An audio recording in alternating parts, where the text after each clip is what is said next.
Para conocer la realidad hay que conversar. Atlas Entrevista. Muy buenas noches, Marcos. Un gusto tenerte acá. Te agradecemos muchísimo estar en Atlas Internacional. Adriana, el gusto es mío. Un gran saludo a la audiencia. Bueno, empezamos. ¿Integración o desintegración? ¿Qué está pasando en América Latina y después también en el mundo? Porque vemos que, por ejemplo, el señor Trump se sale de absolutamente todos los acuerdos y da una sensación de disgregación. ¿Qué pasa acá? ¿Integración o desintegración? Bueno, creo que la historia de América Latina, de Hispanoamérica, ha tenido de alguna manera este doble movimiento de integración y de desintegración. Nos podríamos remontar muy atrás en el tiempo. De alguna manera, lo que fueron las Indias occidentales, tuvieron su momento de integración. Entre 1580 y 1640 las coronas estaban unidas, y luego empezó un gran movimiento de desintegración. Nos podemos remontar a las guerras guaraníticas, que de alguna manera generaron todo un movimiento de dispersión de una cantidad de indios que estaban justamente, vivían en un experimento sui generis, que eran las misiones guaraníticas, y que de alguna manera fue el sustento, uno de los sustentos más importantes de todo ese movimiento revolucionario que hubo con las independencias, que se planteaban a través de Artigas, de San Martín y de Bolívar principalmente, una independencia pero manteniendo la unidad continental, que no tenía por qué ser una unidad continental uniforme, de un solo bloque, sino que sí mantener los grandes espacios regionales, ¿no? Para tratar de mantener lo que eran las estructuras del virreinato. De alguna manera ya sabemos cómo terminó la historia. Esas unidades regionales no se pudieron conservar y cada puerto, de alguna manera, cada puerto capital fue creando su propio país. Países que casi tienen 200 años de historia, de los que no se trata de renegar.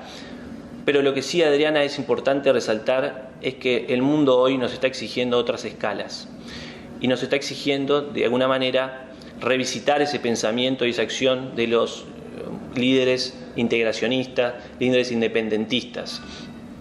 Ese es uno de los motivos por el que estoy hoy acá en Rosario, que fue justamente revisitar el pensamiento de José Gervasio Artigas, que no es un héroe exclusivamente del Uruguay, no es un caudillo uruguayo, sino que es un caudillo oriental de las Provincias Unidas. Él quería la integración de toda esta región.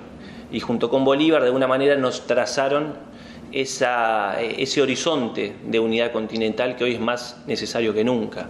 En los últimos años, o sea, los años anteriores, tuvimos, digamos, la creación, además de organismos de integración y toda una política de intercambio entre distintos países. Fue así que nació UNASUR y la CELAC, etc. Y se dio impulso también a otros organismos de integración. Pero en este momento parece que están sujetos a la desintegración. UNASUR, Colombia salió, la sede de UNASUR se pasó directamente a una universidad indígena, se sacó la estatua de Néstor Kirchner o sea, frente a esa construcción, a ese edificio de UNASUR. Bueno, hay toda una disgregación en acto. Bueno, ¿cómo ve este proceso? ¿Por qué se da y por cuál otro proceso está siendo reemplazado? Es una muy buena pregunta.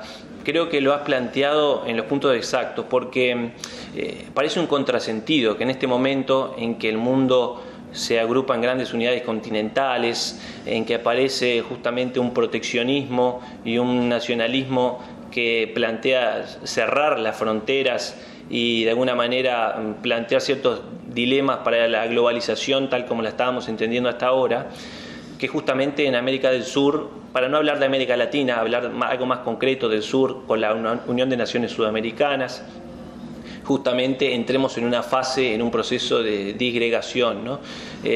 Parece un contrasentido, pero de alguna manera toda esa introducción histórica que planteaba muy sintéticamente al comienzo, lo que pretendía de alguna manera es plantear que todos estos movimientos en realidad no son de corta duración o de mediana duración, son procesos que vienen acumulándose de mucho tiempo. Durante el siglo XX tenemos muchas experiencias de integración también, que tuvieron sus fracasos y tuvieron sus victorias también.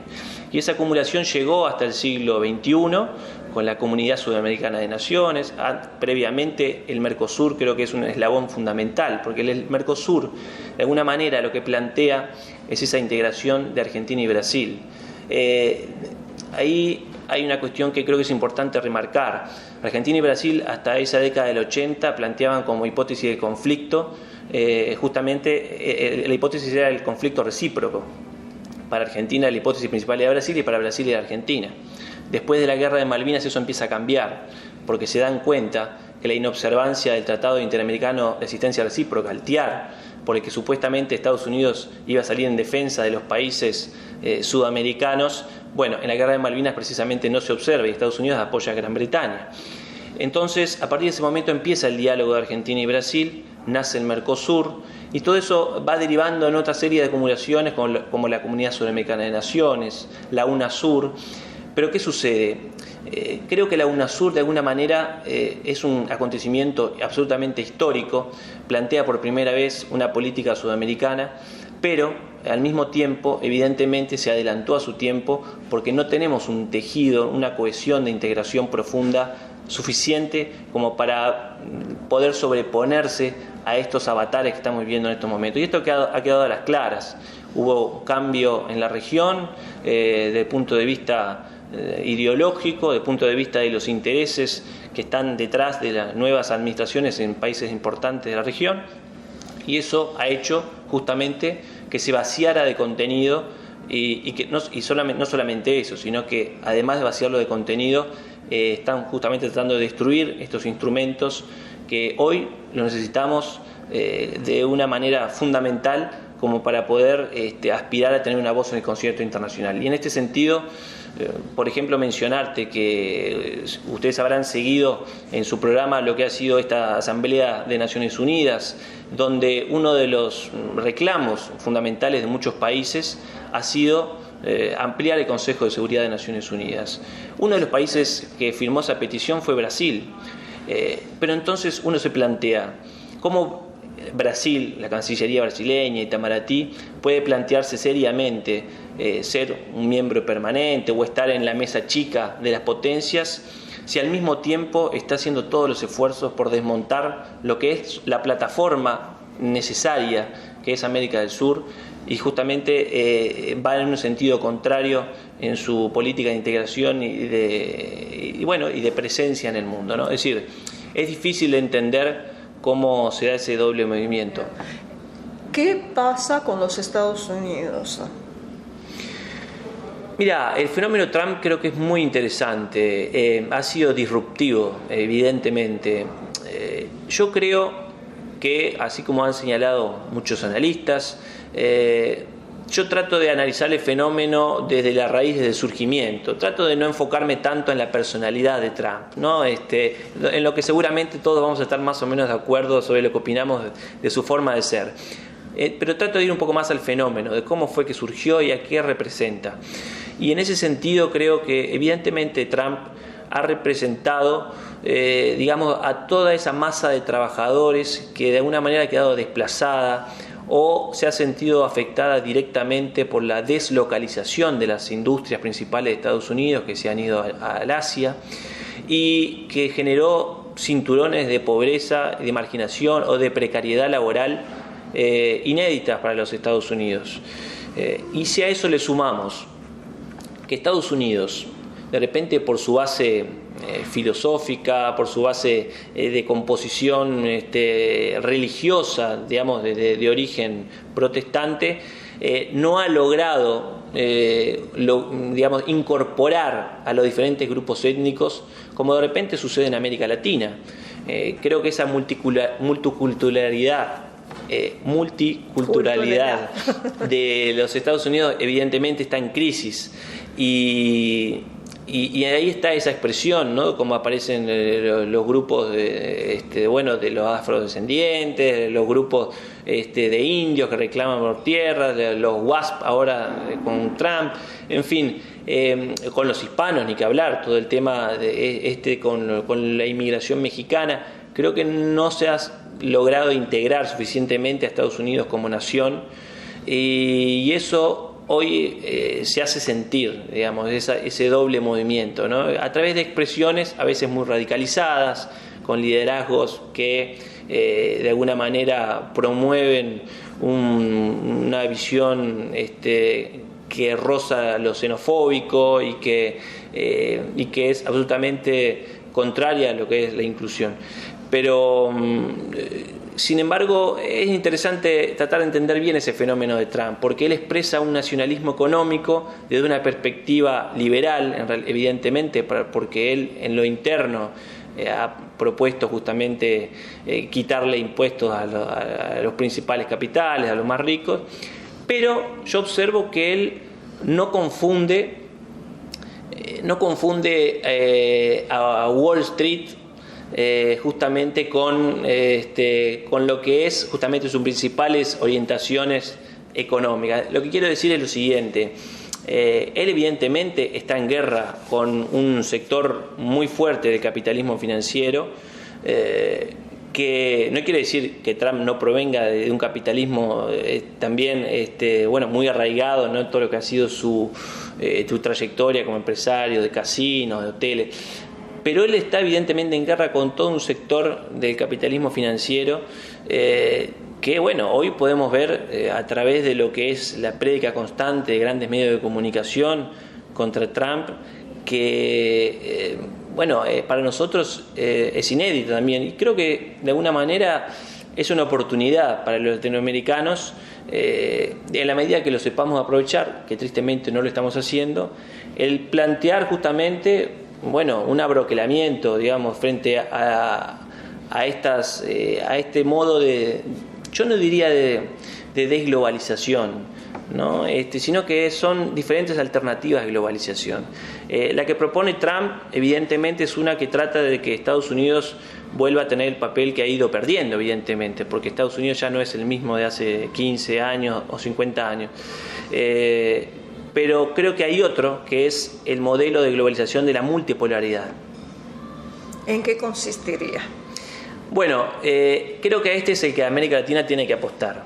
Creo que la globalización financiera, por un lado, ha dado muestras de agotamiento y posiblemente estemos a las puertas de otra gran crisis financiera, con niveles de deuda en el mundo impresionantes, ridículos. Y por otro lado, impagables, absolutamente. Esto se ha convertido en un casino desregulado y descontrolado, y que lamentablemente van a terminar pagando las clases trabajadoras de todo el mundo, ¿no? Y por otro lado también ese modelo que proponen, vamos a decir, las nuevas derechas o los nuevos nacionalismos de Trump o del Brexit, para poner algunos ejemplos, no es tampoco el modelo de globalización que nosotros desde América Latina podemos considerar que es el más adecuado, porque es un modelo de alguna manera que no es inclusivo, que es excluyente, y que creo que es muy peligroso para la paz mundial. Hay un aislacionismo que puede llevar a confrontaciones. Absolutamente. Es decir, que haya una necesidad de la reforma de los organismos internacionales es así, es verdad. Ahora, de ahí a desmontar todo lo que se ha construido durante muchos años en el ámbito multilateral de las Naciones Unidas y todos estos organismos que veníamos hablando de comercio, etcétera, y de derechos, creo que sería un gran error para los latinoamericanos. Entonces, esta alternativa de la multipolaridad creo que es la que tenemos que tratar de observar con mayor interés, y es de alguna manera la que intentó recorrer Brasil con el tema del BRICS. ¿Qué significa la multipolaridad? Significa empezar a pensar el mundo, justamente como dice el Papa Francisco, como un poliedro, ¿no? Un mundo poliédrico, donde hay diferentes caras, donde de alguna manera tienen sus vértices y se juntan y tienen, un sentido de unidad, internacional, estamos en un proceso de globalización que para mí es imparable por la tecnología, las comunicaciones, las migraciones, y que es sano. Ahora, el tema es cómo se da esa nueva globalización y cómo pensamos esa reforma de los organismos multilaterales para que sean más representativos de las diferentes culturas, de los diferentes sistemas políticos y sociales, y de tener ciertas normas de convivencia, también de conservación de lo que es el patrimonio natural, cultural, internacional, y restituir las normas del derecho internacional que lamentablemente en los últimos años hemos visto cómo han sido pisoteadas de una manera aberrante en las guerras de Irak, en Libia, ahora en Siria, y que a nosotros nos tiene que encender una señal de alerta, sobre todo en momentos en que se alzan voces que hablan de la intervención de ciertos países de América Latina, concretamente de Venezuela. Entonces nosotros tenemos que defender en primer lugar ese derecho internacional y esa exigencia de que cada polo, de que cada espacio, unidad continental esté representada en ese concierto internacional y sea respetada como tal, y se favorezcan canales de diálogo que permitan justamente ir acumulando, no solamente un sistema normativo, sino mecanismos que hagan que no solamente sean los capitales los que tengan esa libertad para migrar y para moverse de un lado a otro, sino que los trabajadores también se puedan mover, puedan sus derechos ser respetados en uno u otro lado. Ese es un proceso que lleva su tiempo, llevará sus dramas, pero creo que tenemos que tener claro que ese es el camino. Una globalización humana. Así es. Bueno, te agradecemos muchísimo haber participado en Atlas Internacional, te agradecemos esta entrevista, te deseamos felices regresos a tu país, al Uruguay, y esperamos mantener contacto contigo y poderte entrevistarla otras veces. Por supuesto. Gracias. Muchas gracias. Muy buenas noches. Para conocer la realidad hay que conversar. Atlas Entrevista.